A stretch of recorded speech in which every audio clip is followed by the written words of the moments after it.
morning, everybody. How are you this morning? I know you're good. I know you are. Look at these two big things I've got today. I've got this big ham and this big ham. I am cooking for myself because I've got company coming in, you know, for the wedding. We're going to have my husband's cousin. His daughter is getting married, so everybody's coming in Dallas, and his family will be here. And so what I thought I would do is cook 2 hams today. Can y'all see them down there? Let me get you up a little closer, and we'll scoot you down so you can see it. And I'm going to cook these 2 hams, one for my family, and then one for the mother of the bride, for her family, because I imagine she'll be having people coming in, and a ham is a good thing because you can eat it with crackers, you can make a sandwich, you can just do so many little snack foods with it, and she may need it. So what I've got right here is I've got, this is called the shank portion. I prefer the butt portion, but they did not have the butt portion, so I got the shank. And all it means is on the shank, ham, let me show you just a second. Let me get the wrapper off of it, and then I can show you. The shank has a knob.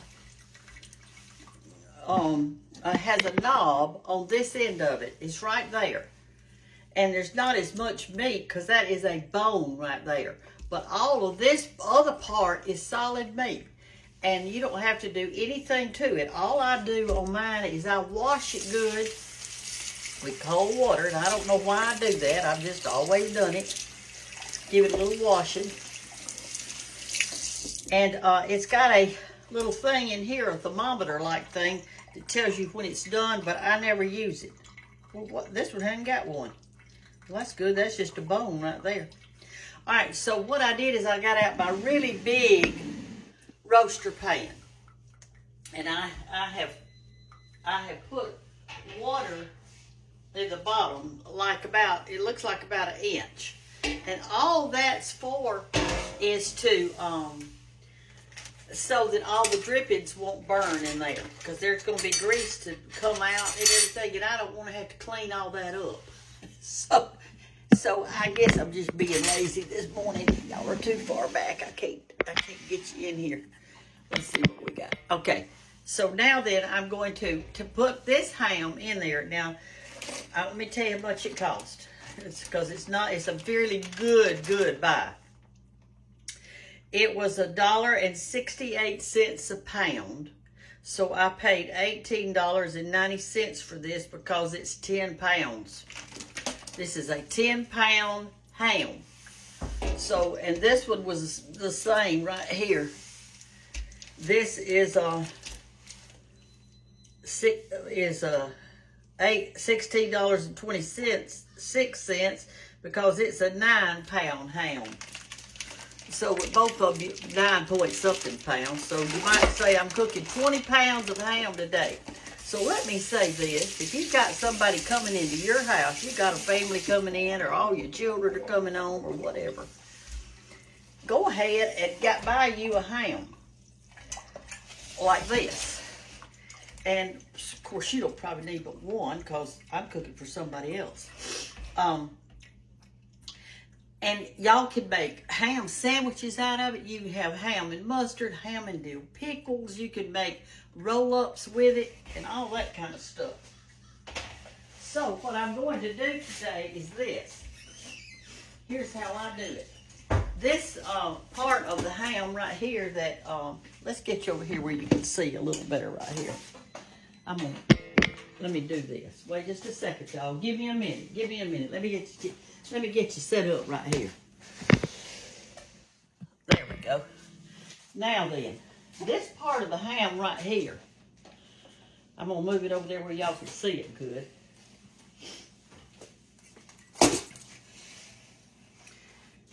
Is the best part. This is covered with skin and stuff, and we like to gnaw on that. But this part right here, I don't want to dry out, and it doesn't have any skin or fat on it to keep it moist. So what I do is this. I take some foil and I tightly kind of press it against this part right here, like that. And just press it down real good. Rub it and press it down. And that is going to keep that area of the ham nice and moist. I'm going to cook this on 400 degrees for about 30 minutes. Get it kind of started hot. And then I'm going to probably reduce it to 350 and let it just cook real slow. And you'll know when it's done. You will. Just don't overcook it. And then you put it, I've got my oven, I had to move a rack for it to fit in there. I had to sit it down like really low. So I'm going to take this 20 pounds right here of meat and see if I can't get it in here without getting a hernia. Okay. And we're going to let that cook for a few hours. And then I'll take it over there to her. That'll be a good thing because she's the mama of the bride, and I know she's all in a tither today, and somebody might come in, and she may need a ham, and so that's what I'm gonna do. So I'll get back with y'all a little later. I surely will. Hey y'all, listen, I'm making a cheese ring, and so what I've got in my mixer so far, I've got 3 things of your cream cheese and 2 cups of sharp cheddar cheese. And you get it at room temperature and then mix it up real good, which I've been doing. I have been mixing it up. And we're going to put it on this charger because I'm going to take it somewhere and I want it to be kind of shiny. And we're going to put raspberry jam on top of it. So that's all you've got in here right now. And I'm fixing to put in a teaspoon of salted butter in here. That's just to give it a softness. And you're supposed to let it, when you get it made, you can put it in the refrigerator if you want to, but before you serve it, you need to get it out and let it sit out and kind of get room temperature so it'll smear on your cracker real good. So hold it down. It's jumping this morning.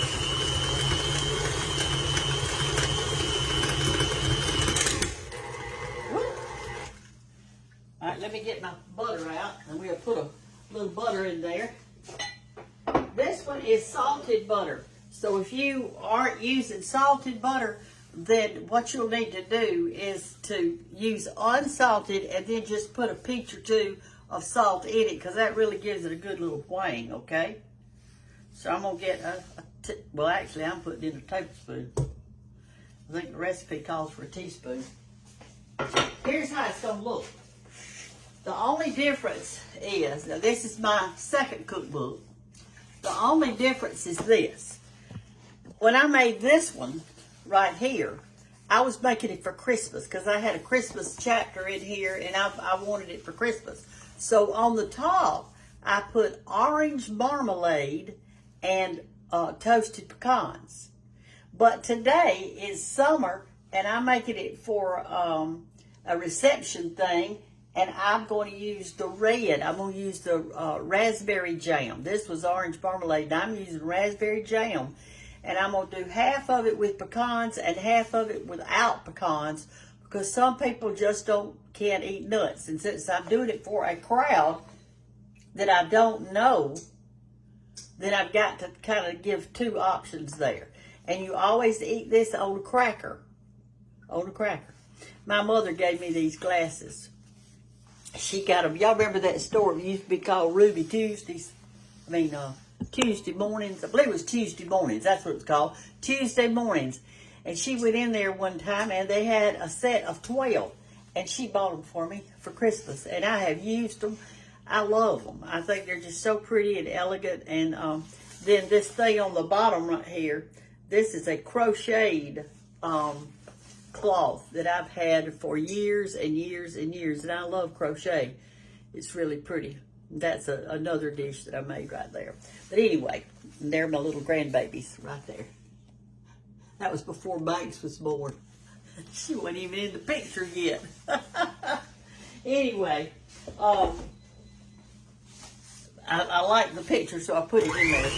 But this is what we're going to do, and it's really easy, and it's fun. It's a fun dish, and I think you're going to love it. Okay, y'all, I've got my pecans in my skillet. I've got them turned on high right for the second, but just to my pan gets that I can feel some heat, which I do. Now I'm going to turn it down extremely low. And they don't take long to toast. You can put a pat of butter in there if you like. I may do that. But when they're toasted, they have a totally different texture than they do when they're raw. So I'm going to put this on top of part of my cheese ball that I'm making. Or cheese ring, I should say, because it's going to be kind of a ring. All right, we've got our pecans toasted, and I'm letting them cool right here. You need to, when you get them like you want them, take them out of your pan, because if you leave them in that hot pan, they will continue to toast, and they may get too toasted. All right, here we go. I don't know what that means up there. I guess that means that's how many minutes I've been talking. Anyway, here's our charger. It's just a little plastic thing from the dollar store. So I'm going to, here's our, all of our cream cheese, 3 cream cheeses, 2 blocks, 2 heaping cups of cheddar cheese, grated, and a tablespoon of butter is what I put in. So I'm going to make a cheese ball. So what I'm going to do is try to even this out around the edges first, like this. And then I'm going to take a knife and we're going to do the best we can. And it's a sloppy job, but it'll be so good. Now you could use any color charger you want to do. But the plastic makes it good. I'm going to put this in the refrigerator when I get done and let it get hard before I put the jam and the nuts and all that kind of stuff over it. I'll show you the finished product when we get through. But anyway, it's going to be a nice cheese ring. Are y'all going anywhere anytime soon that you need to carry a something good to eat? I'm trying to kind of see where it needs some is what I'm doing right now.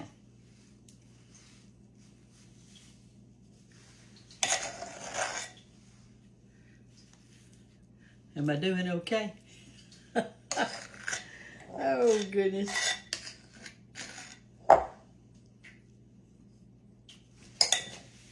Let me get this little scraper spoon out right here because it'll get more, we want to get all of it out of there. For sure. I don't want any left inside. Somebody might want to eat it, hadn't they? You take this little rubber spoon like this and go around the edges. Somebody gave me 3 of these things, and I sure do love them. I have used the cush out of them. Y'all ever say that?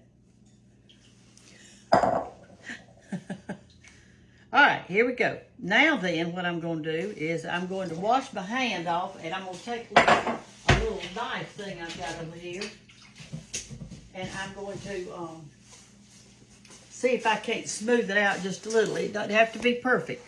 You want it to be kind of flat on the top so that when you put your jelly and stuff on it, that it's right. So just get you some kind of little paddle or a knife or whatever, and just kind of start evening it out on the top. Now this takes a while, so you'll just have to be patient with yourself. Don't get in a hurry. And this one, see, I'm going to pull some of that this way and some of it this way because I'm trying to get the top kind of sort of level. All right, now that I've got it kind of level a little bit on the top, I need some right here. I can see there's a dip in it. I want to flatten it out some so that it's kind of flat looking, okay? Okay, here we go. We're still doing.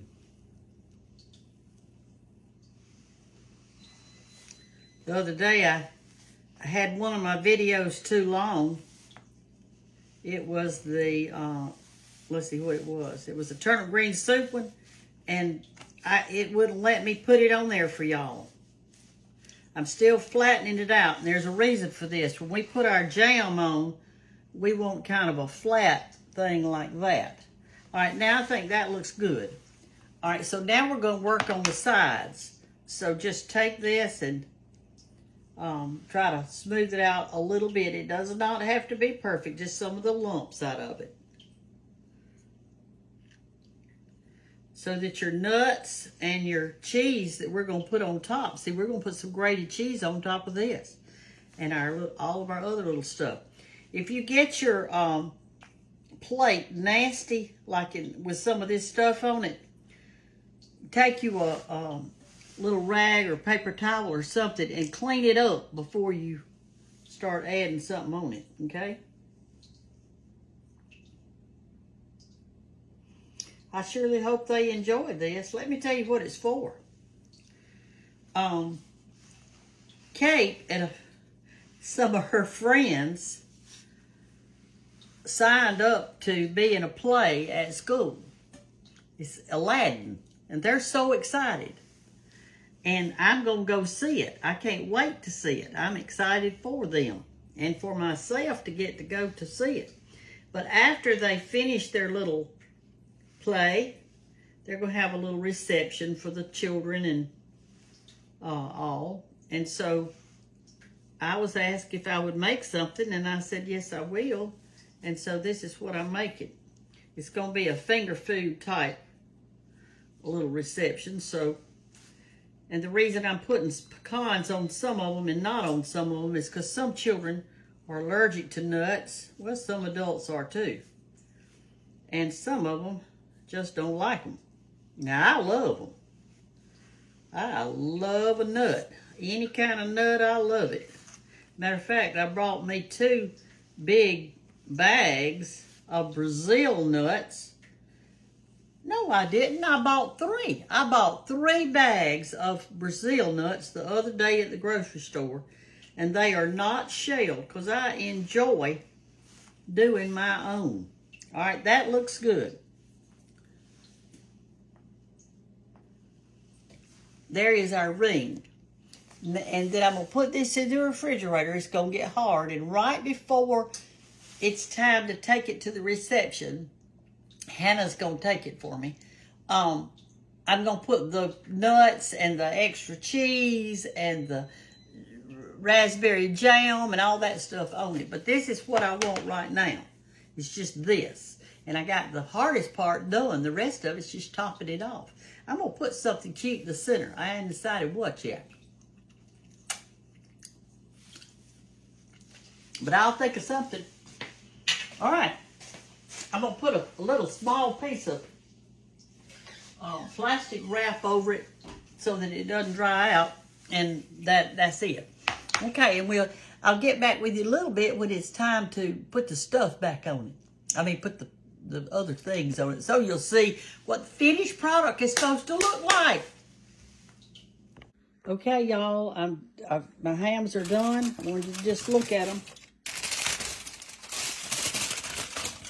See that good juice in the bottom? Now, y'all can make ham dumplings out of that. And I may do it too. But anyway, I want you to see how they look. They look mighty good. See how brown the skin is? And how soft the inside is from putting that foil on like I did. All righty, make you one.